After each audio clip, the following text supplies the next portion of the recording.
请立即将该设备接入场下教练团或智能团保管。现场也禁止任何录影，不要拍照，请不要开闪光灯，因为干扰到现场的比赛。谢谢合作。各位来宾，大家好！不可一日无此乡，但求百岁共品茗。欢迎大家出席由九鼎乡统一赞助、精英大学华文学会主办第8届精英杯亚洲中学华语辩论公开赛。马上要进行的是本赛会第一组第6场的小组集团赛。我是这场比赛的大会主席吴一兴，坐在我旁边分别是正反方的计时员兼积分员刘瑞恩以及叶丽云，欢迎他们。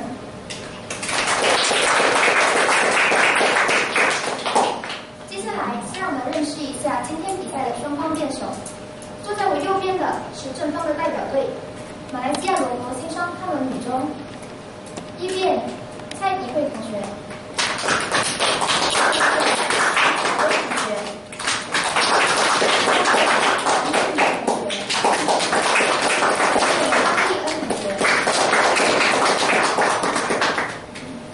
坐在我左手边的是反方的代表队，马来西亚水兰河半毛市立嘉陵国中，一辩陈佩欣同学。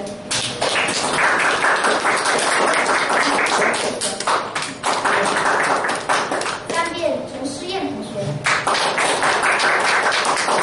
李小薇同学。大家问好。当然，这个比赛双方马上给大家介绍的就是今天决定胜负的评审人物，也就是本场比赛的大会评审。第一位林志斌先生，大学辩论队教练。第二位郑天立先生，他是理科大学辩论队教练、全中辩亚军教练，以及2015年亚太赛单场最佳。第三位刘顺勇先生，他是龙中华国中前辩手。感谢各位评委抽空出席本次赛会，欢迎你们。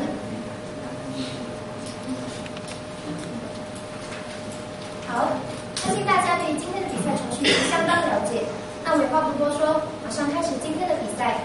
比赛的题目是正方孤独比贫穷更可怕，反方贫穷比孤独更可怕。我重复，比赛的题目是正方孤独比贫穷更可怕，反方贫穷比孤独更可怕。比赛正式开始。首先，有请正方一辩移步到讲台，您的申论时间为4分钟，计时将于您开口发言后开始计算。谢谢。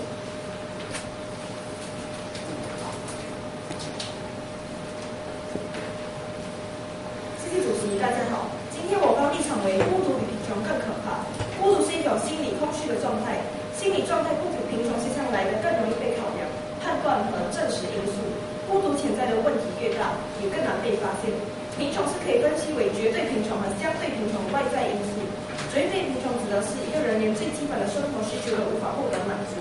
根据世界银行宣布的数据，2012年至2015年间，全球绝对贫穷人口总数为7.02亿。相对贫穷指的就是两个来自不同经济背景的人，收入较少的人相对的比较多的人贫穷，从而产生比较。而我们今天讨论的是相对贫穷，所以请对方辩友不将贫穷无限推向极端。今天我方若能论证孤独比贫穷更难被解决，我方立场方能成立；而反方若能证实贫穷比孤独更难被解决，您方立场方能成立。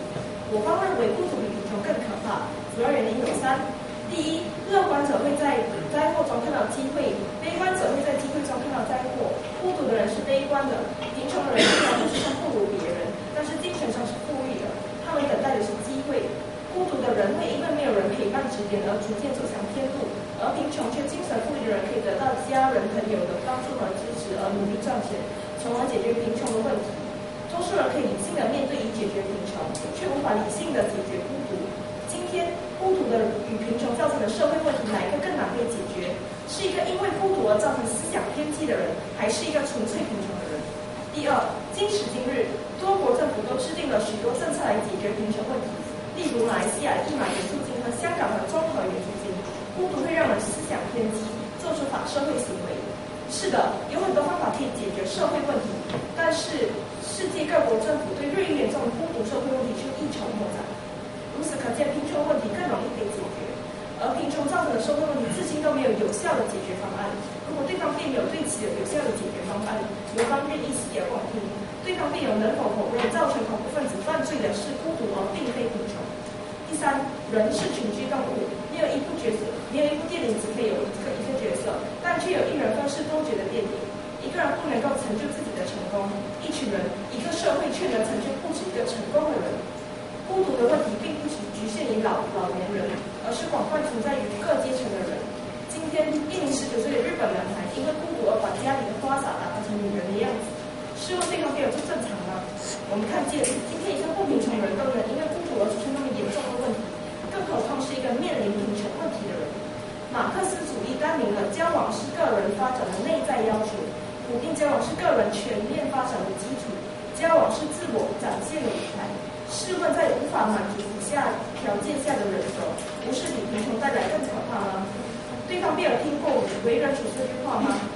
在贫富悬殊社会气象中，更是突出了富有的人身边多数只有钱，没有朋友家人的陪伴，这也导致许多败坏的社会风气。今天有钱人因为孤独寻乐子，有可能会去吸毒、酗酒，重者犯法，从事许多不良的活动。今天贫穷的人却会为了他爱的人努力工作，摆脱贫穷的生活。这点对方辩友能否认吗？对方辩友，钱不是万能的，金钱无法解决孤独带来的社会问题。今天我们看到的是中国为改善孤独带来的社会问题而实行2胎政策计划，许多国家也在实行生育奖励计划。可是这些政策真的有办法根本的解决孤独的问题吗？综合以上3点，我方坚决认为孤独比贫穷更难解决，也更可怕。谢谢。谢谢正方一辩提议有误，请反方2辩上台质询，时间为2分钟。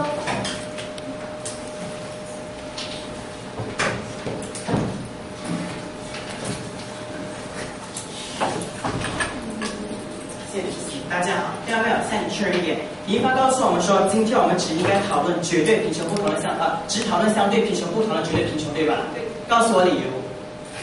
比如，如果你现在讨论的是绝对贫穷，我们可以把整个例子推向最。好，所以给一个例子啊，那么比尔盖茨还有Steve Jobs 2个人，哪一者对你来说是相对贫穷？这个我没有。好，看到吗？因为相对贫穷，我们根本就无法找到一个标准来讨论。如果我们只讨论相对贫穷的话，我们的标准永远不定，所以我们不应该只讨论相对贫穷。再来，地方辩友，我们再看一下，您方告诉我们说，我们现在有很多个政策正在解决着贫穷的问题，对不对？对。好，解决了多少？是不是您告诉我说，因为很多政策正在解决贫穷的问题嘛？告诉我解决了多少？这个无法确定。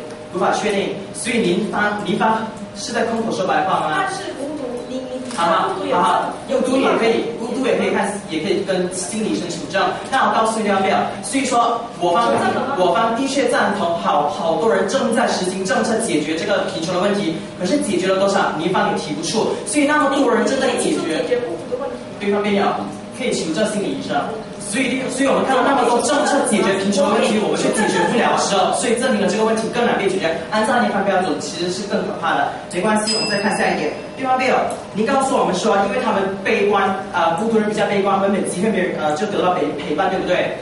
对。这是他们自己选择，还是他们被动性的悲观，还是主动去悲观？看个人。所以说，也是有人会选择去孤独，而不是所有人会选择去被孤独，对不对？好，所以说有人自己选择要成为孤独的人，所以说孤独的问题是可以靠自己解决，对不对？对。要不然您方，请一会儿再论证。好，谢谢。好，谢谢本方2辩。下来有请本方1辩申论，时间为4分钟。计时嘉宾开口发言后开始结算，有请。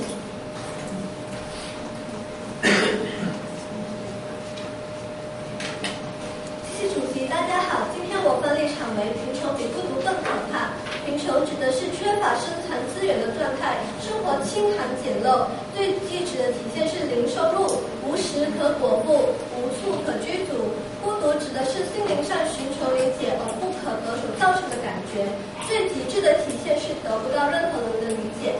可怕指的是面对困难或者危险的恐惧感，往往源自于事物的不可控性。高血压有致命的风险，但因为可以通过药物控制，不可怕。相反的，艾滋病让我们深知身体的免疫系统步步悲心时，却无计可施，眼睁睁地看着病症将我们击垮，十分可怕。面对困难或者危机时，我们眼见伤害持续延伸，却无力解决，比如深陷泥沼之中，逐渐沉沦却无从挽救，是非常可怕的。因此，今天的辩题关键就在于，比较现实社会中，贫穷与孤独何者在起源、延伸与结果上有着更不可控制的伤害。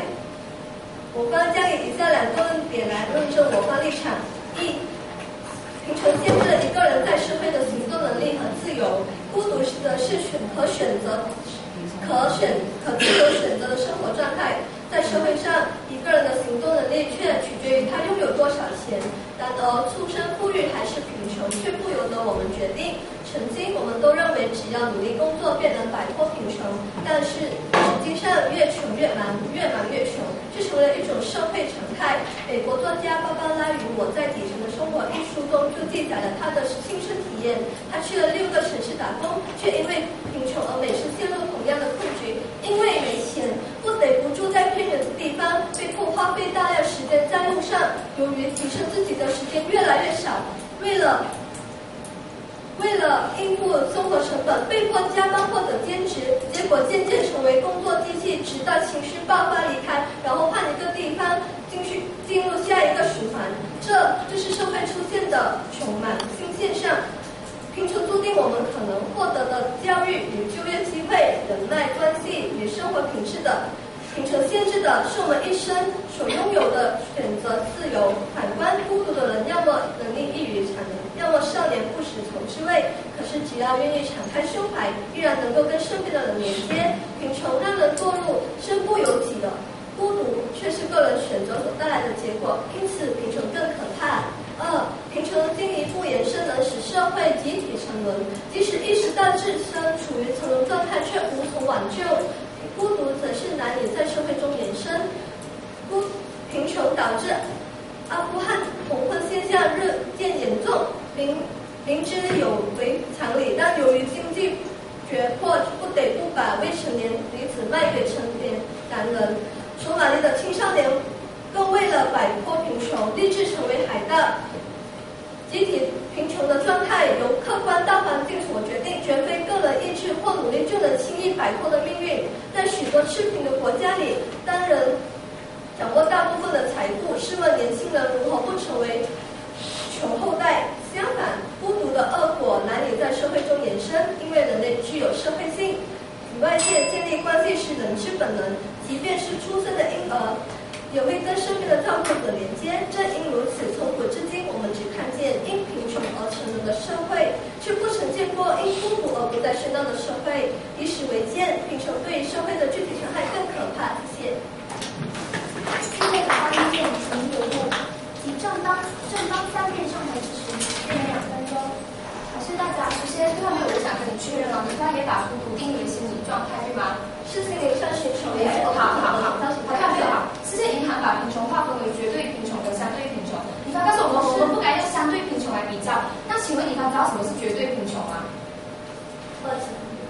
请问最后知道什么是绝对贫穷吗？绝对贫穷是好的，就是绝对贫穷指的是连接的解释，对方就有。好，给你大家快点。非常。绝对贫穷就是我无处可居，无时可果腹，然后我的生产资源已经是。他没有根据世界银行解释，绝对贫穷指的是连最基本的生存能力都没有。你想想看，除了这世界10大最穷的国家，大多数的国家的人是连最基本生存能力都没有吗？所以我们才用相对贫穷，因为有相对贫穷才不会把贫穷回到相对贫穷，才能更加的客观，才能更加的客观讨论贫穷。好，对了，我想请问，我想学对传人，请问良好的社会关系是不是一个人在这个世界上所需要的？良好的社会关系，良好的社会关系，除了良好社会关系之外，金钱很重要。对，我们金钱的话，我们怎样？我承认金钱重要。或者吃东西的时候，我们但是人事群体对，没有人事群体中，在整个经济体系里面也不能缺少钱的。好，我没否认钱很重要，我现在在跟你讨论贫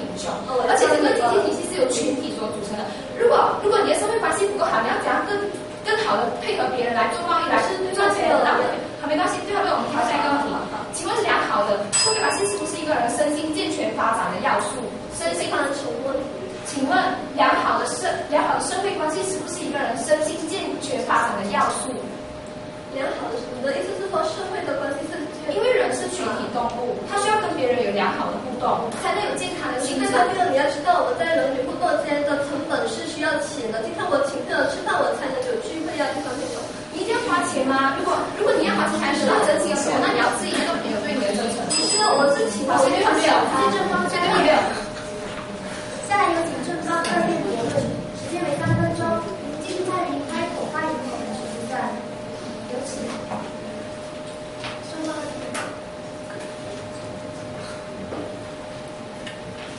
谢谢主席，大家好。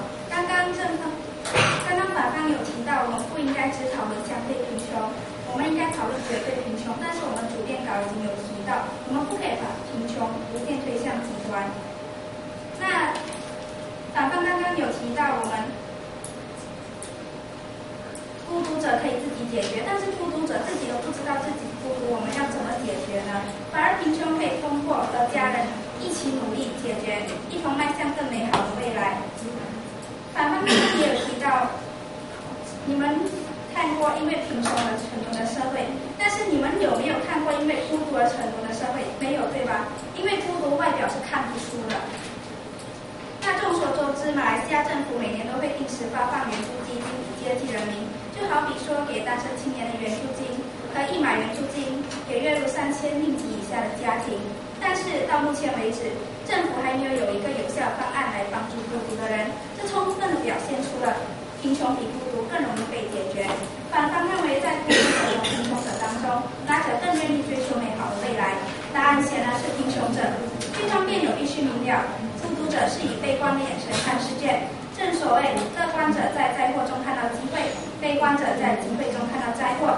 相反的，贫穷者若肯抱着乐观的心态追求未来，结交朋友，豁达忍耐，踏上成功之路。再说，吸毒品、吸强力胶的人是因为贫穷才做出如此的行为吗？显然不是啊，对方辩友。毒品一包也不便宜，他们认为吸毒可以给他们带来满足感，更重要的是可以让他们摆脱孤独。随着社会老龄化的程度加深，中潮老人越来越多，孩子在外头工作，为他们提供物质层面上的满足，但是为什么部分老人还是不满呢？因为这不是他们所要的，他们更渴望身边有家人的陪伴，即便是没有豪华的住宿，餐餐大鱼大肉。众所周知，参加恐怖组织是违法的，而且还破坏社会安宁。为什么会有人愿意参加恐怖组织呢？不是因为他们穷，而是他们想得到社会公众的关注，寻找有共同生活理想的伙伴。这难道不是孤独所造成的吗？日本一个19岁少年在洗手间把花洒改造成了一个少女的样子。对方辩友认为他会有如此反常的做法，是因为他过于贫穷，还是因为他太孤独造成心理问题呢？在此，我方坚定地认为孤独比贫穷更可怕。谢谢大家。谢谢正方2辩进入步，请反方3辩上台质询，时间为2分钟。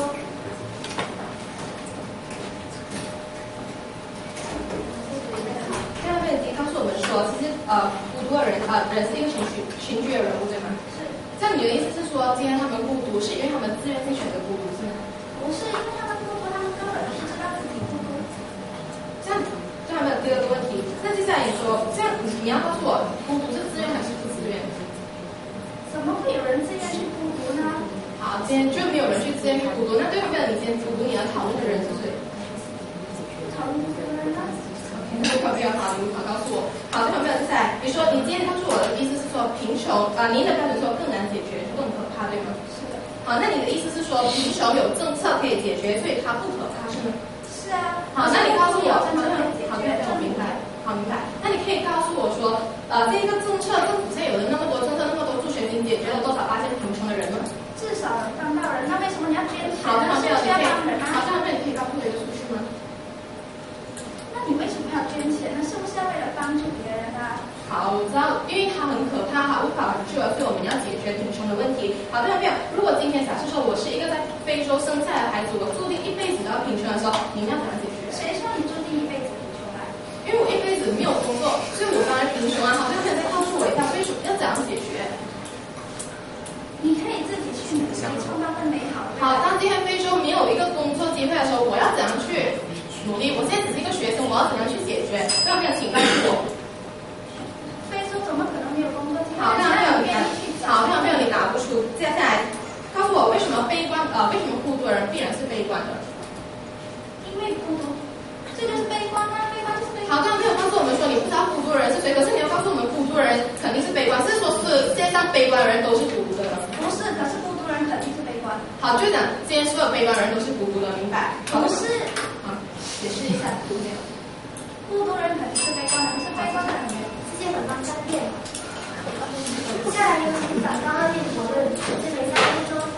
第3名开恐怕已经开始计算人民性。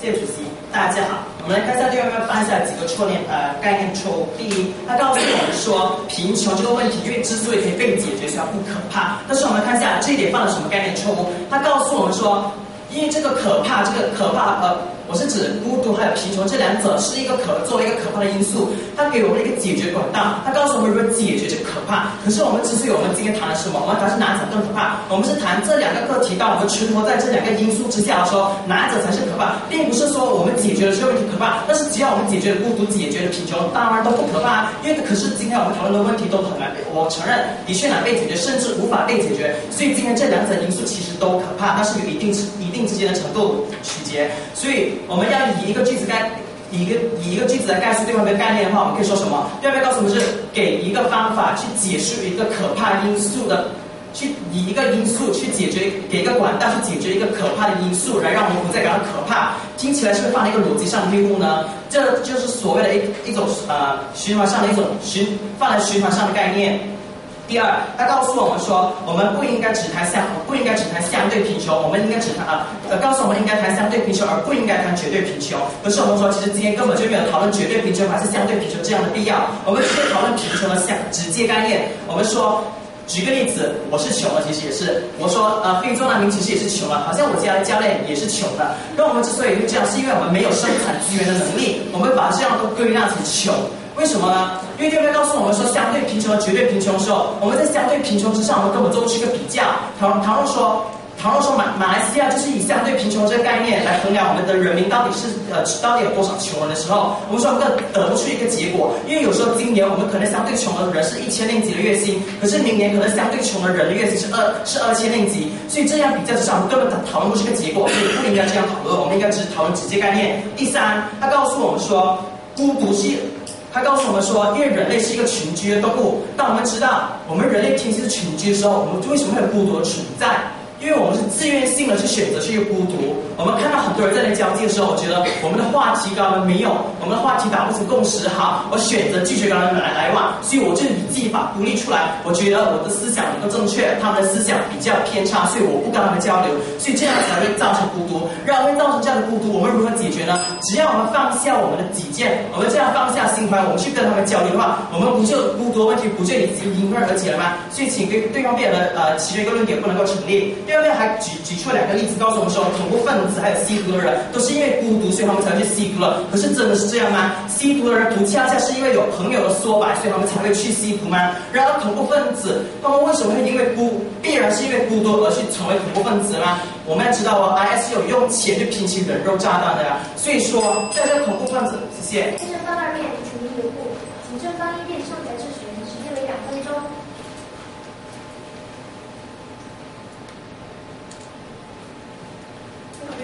你好，我想问一下，你们是在否定我们对可怕的定义呢？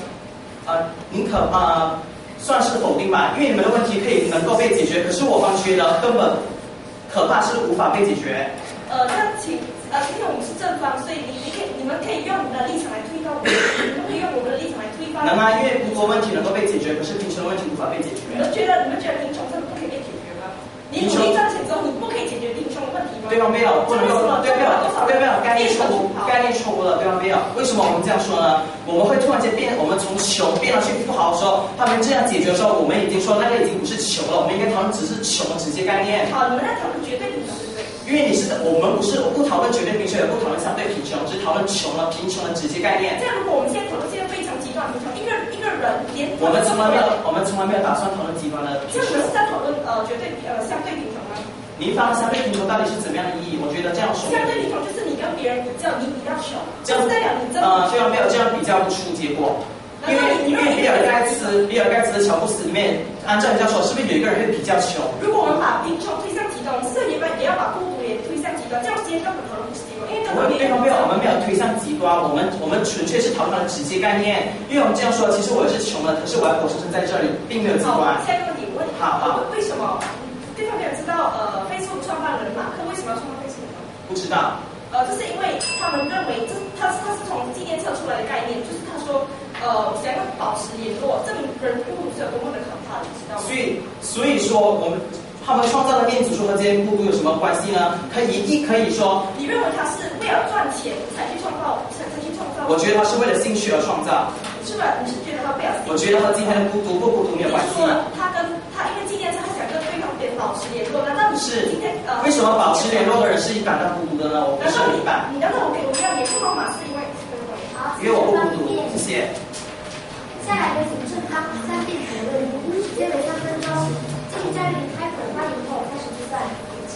好，谢谢大家。首先，我们想理清一个概念，在这个大环境下呢，没有人的生活能够离开人，你也不可能永远不需要获得别人的帮助。更何况是你觉得你觉得贫穷很可怕，你想要解决孤独，那解决孤独我们就可以牵扯到经济的体系。那个经济体系是怎样形成的？你做生意，你进行贸易，你进行这些时候，你需要懂得加入与别人社交。唯有拥有良好社交关系，你才能够更好的解决你自身的贫穷问题。好像没有理清第二点，孤独是一种心理状态，心理带来的冲击永远比物质上带来的冲击更大，而且心理状态能够决定一个人的性格思想作为。那如果你的心理充钱，但你的心理一定不平衡的话，就会带来更多的社会问题。为什么相对于贫穷，孤独更难被解决呢？因为政府没有像贫穷那样落实一个具体明确的政策来解决孤独问题。他专注于经济，但他没有直接解决孤独问题。但是因为每个人的心理状态不同，他不能落实一个政策来满足所有人的心理状态，所以孤独更难被解决。还有第二点，我们来探讨为什么一个富人他已经拥有了很多财富，但是他还不断的在追求财富，因为他的内心孤独，他所得到的金钱物质都不能彻底满足他的心理需求，他需要是一个有生命有感情的人来给他爱，来让他过上更好的生活，甚至可能因为他盲目的追求财富而忘了跟他身边的分享财富，所以他孤独的觉得只有钱在陪伴他。好，接下来有人为了生存而追求财富，有人为了生存而追求财富，为了解决贫穷，就是相对而所说的，为了解决贫穷问题，有人为了自身的享受而追求财富，有人为了家庭而追求财富。那重点是，不管你为了什么而追求财富，最终你都希望你自己跟别人能够过上更好的生活，内心更加充实快乐。那你为什么要得到内心的充实快乐？因为你想要排解你心里的孤独感，你的空虚寂寞感。还有最后一点，我想请大家想想看，你一个人不管你是贫穷还是富裕，在临死前，你最在乎的东西是什么？好，如果你没有钱，你一定是想要在临死前看到你的家人，让你家人爱来带你离开这个世界上。但是如果你富裕，如果你有钱的话，你可能会立遗嘱。但是你同样的，如果你是一个正常的富人，你富裕但你不孤独，你离开这个世界上的时候，你一定最后一点你还是想要看到你的家人，除非你的家人不要你，或者是特别原因，或者是你自己选择跟你的家人闹翻。但是还有可能会立遗嘱，可能会立遗嘱给伤人的家人。请反方一边上台继续，剩下2分钟。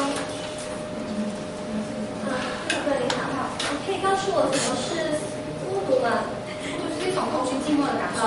什么是空虚和静默呢？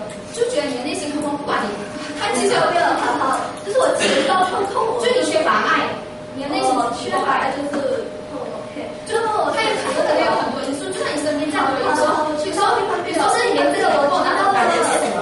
好，我问你，你说我们这些缺乏爱的人，想法一定是悲观的，对不对？然后对不对？可以这么说。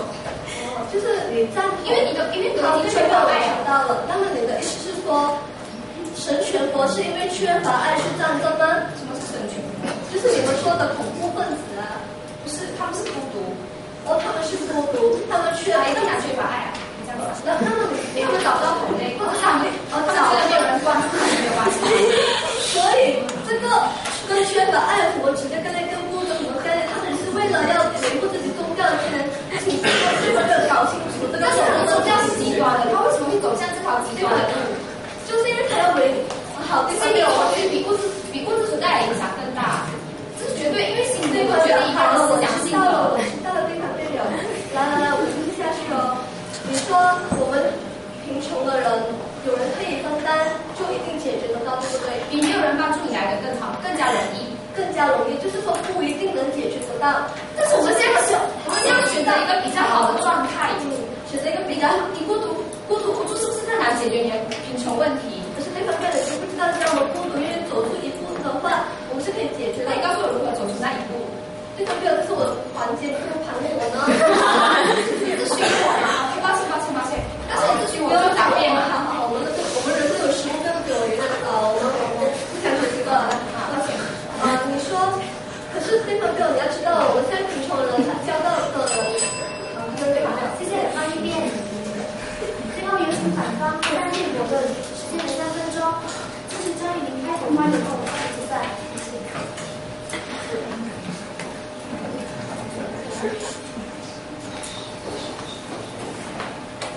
好，谢谢主席。现在对方这个怎么说？他的那个稿有很多的问题。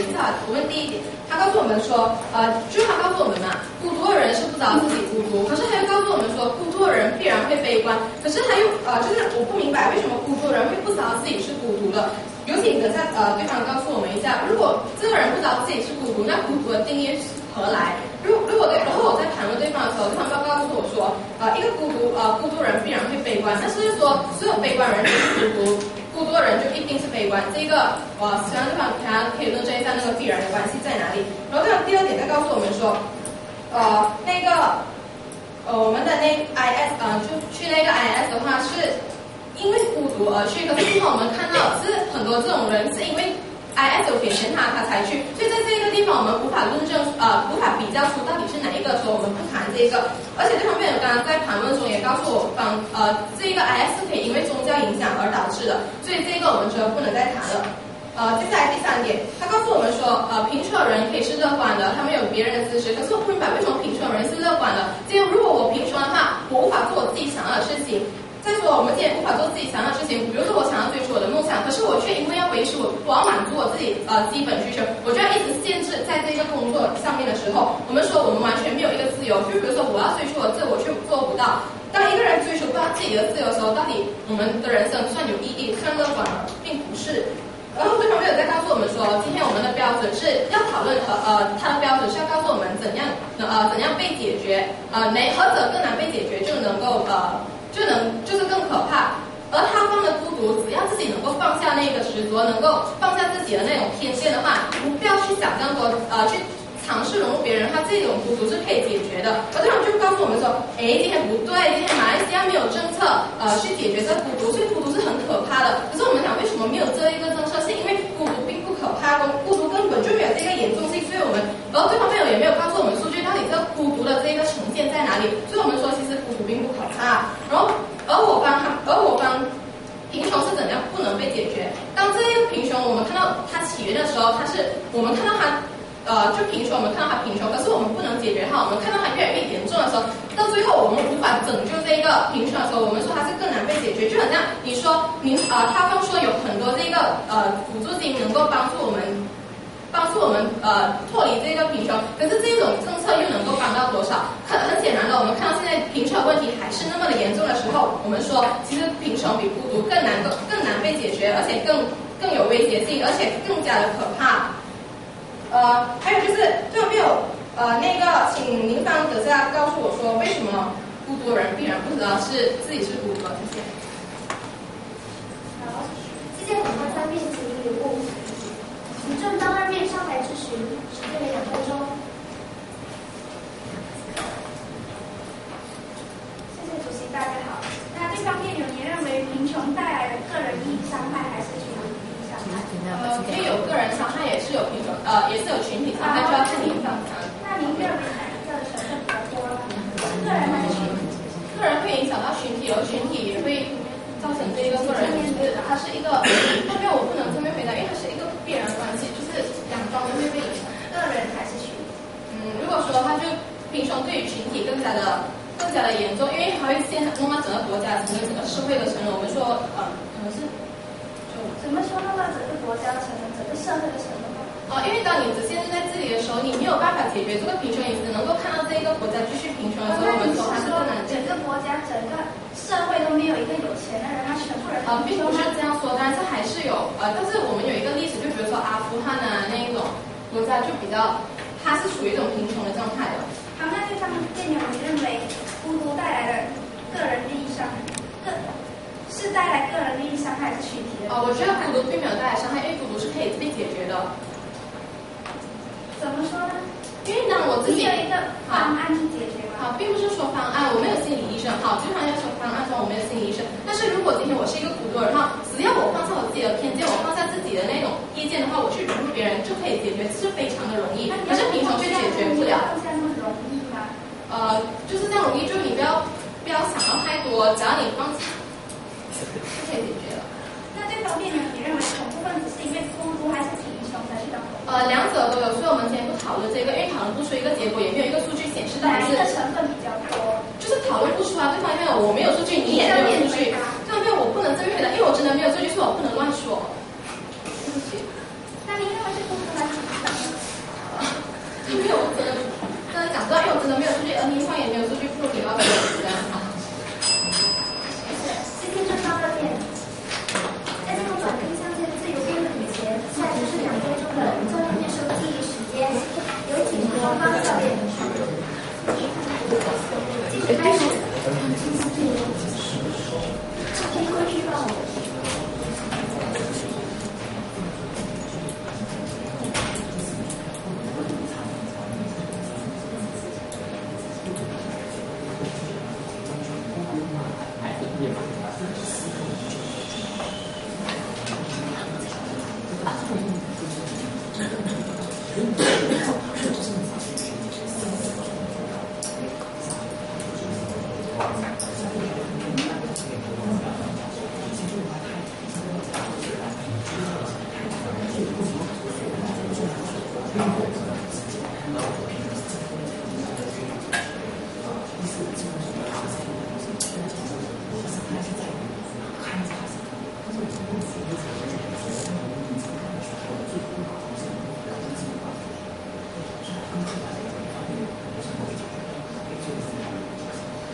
比较想要请问对方没有刚才说这个比尔盖茨还有 Steve Jobs 哪一个比较有钱？我想请问对方没有这个问题。然后这他们两者哪一者比较有钱，跟这个辩题有什么关系？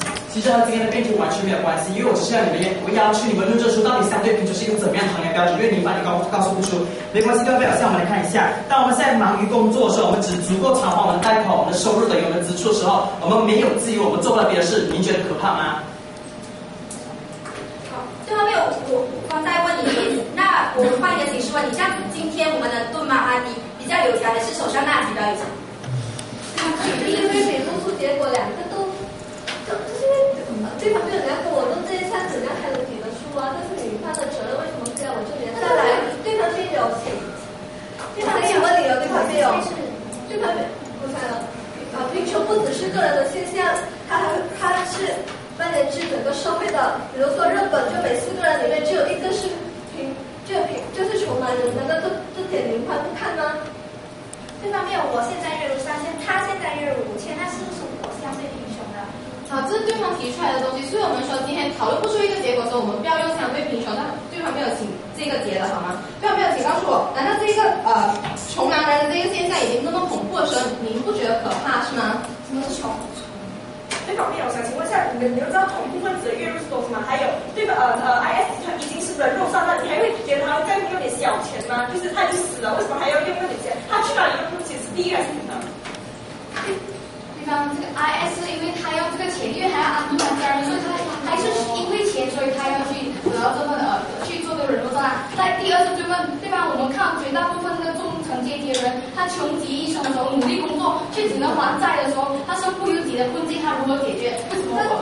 对方没有，他既然都有工作，为什么他还不能还债？对方没有，我现在在问你，一个恐怖分子，他月入只有$400，然后为我那一点小钱，他不可以努力读书再去赚钱吗？他为了那月入4000，他为了那月入$400去做人肉炸弹吗？对吧？你概念错误，你去赚，你不能保贫穷就可以被解决。你赚钱那一点点钱只能满足你的这个基本需求的时候，你要如何提升自我，追求你自己的理想呢？那对方如果你还是那么坚持，他们是为了那个薪水去做工的，那你觉得他们，而且对方没有想告诉你，马来西亚很多不是你所谓的那么贫穷，而且还高学历的人去参加这个极端组织，那你觉得他们这么聪明还不懂世界上还有更好的方法，更理智的方法，对他们更好的方法去得到更高的薪酬吗？对啊，请不要乱扣帽子。我方说 IS 可能是因为穷，也有可能是孤独，双责对我们讨论出个结果。所以总结一句，在孤独是个人的抉择的时候，我们说他可以敞开心怀，他们放下己见，他们就可以解决他们的孤独，就可以被迎刃而解。让我们再说我们贫穷，我们困在这个阶级的时候，我们说这是社会结构所带来一个身不由己。所以说耗了多少力气解决不掉这个问题，说您方不觉得更可怕？对方没有 IS 穷，可是 IS 还可以 ，IS 的分子他们如果不加入 IS， 他们还可以做工。加入 IS 薪水又不高，为什么还要加入 IS 呢？对方 IS 为什么不看？因为讨论不出结果。再来我们放大来看，贫穷的阿富汗家庭贩卖未成年少女的时候，整个社会处于一个不正当的交易，这不可怕吗？那对方没有，你又是怎样知道阿富汗政府还没有制定政策来去解决这个问题呢？那对方没有，我再问你，为什么在楚汉战争的时候刘邦会赢，而不是出身于贵族的项羽会赢呢？那么数据就告诉我们，阿富汗因为贫穷的关系，所以他们一定要落魄到去卖自己的这个女儿的时候，我们说这导致社会沉沦，而他们眼睁睁看着这一点妈妈的上门攻击，他们也没有能力去买单，这才是可怕之点。好，对方没有回答辩题，你先告诉我，你先把孤独说的太太吧，告诉我多么容易，孤独多么容易就可以被解决。那我们接下来比较平衡的到